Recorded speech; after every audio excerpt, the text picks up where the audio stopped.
Muzeu Historik Fier në kuadër të ditës ndërkombëtare të muzeve ka organizuar një sër aktivitetesh të larmishme me fokus muzeologjin, historinë dhe trashëgiminë kulturore.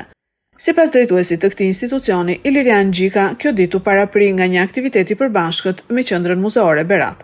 E tillë ishte ekspozita thesare të Muzeut Kombëtar Ikonografik Onufri, e cila solli për publikun e gjerë një përzgjedhje të veçantë ikonash dhe vepra të artit ikonografik shqiptar të realizuar nga mjeshtrat e mëdhenj Onufri, Nikola Onufër Qiprioti, David Selenica e tjerë.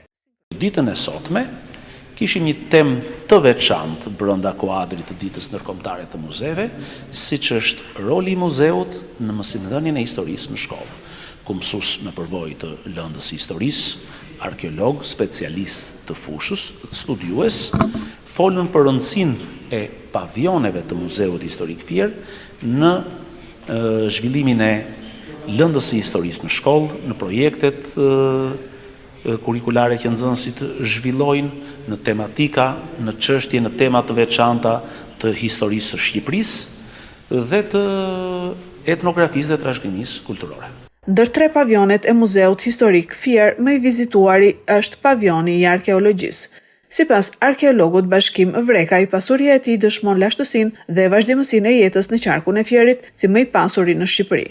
Vreka i ka pohuar se pavioni i arkeologjisë me objektet e tij të ekspozuara në të i jep mundësi vizitorit të marrë informacione të mjaftueshme për qytetet antike të Bylisit dhe Apollonisë, edhe pa i vizituar ato.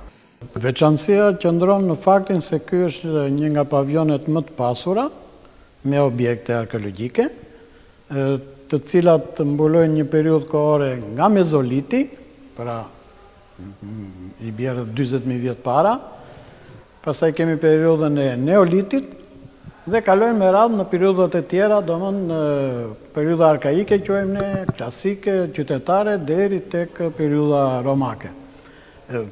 Kjo pasuri lidhet me faktin sepse zona e Fierit, pra duke përfshirë edhe Mallakastrën, në antikitet ka qenë një nga zonat më të banuara. Gjithashtu në muzeun e shikojmë objekte të rëndësishme nga qytetet ilire, nga Bylisi, po edhe nga Apollonia, tham si model. Kjo i jep mundësinë dhe një vizitori që nuk ka kohë të shkojë në Apollonia apo në Bylis, të marrë një informacion të bollshëm për këto qendra të rëndësishme të antikitetit dhe për mënyrën se si ka evoluar jeta në këtë zonë. Si çdo pavion, her pas here arkeologjia sjell prurje të reja duke bërë më të larmishme për vizitorët.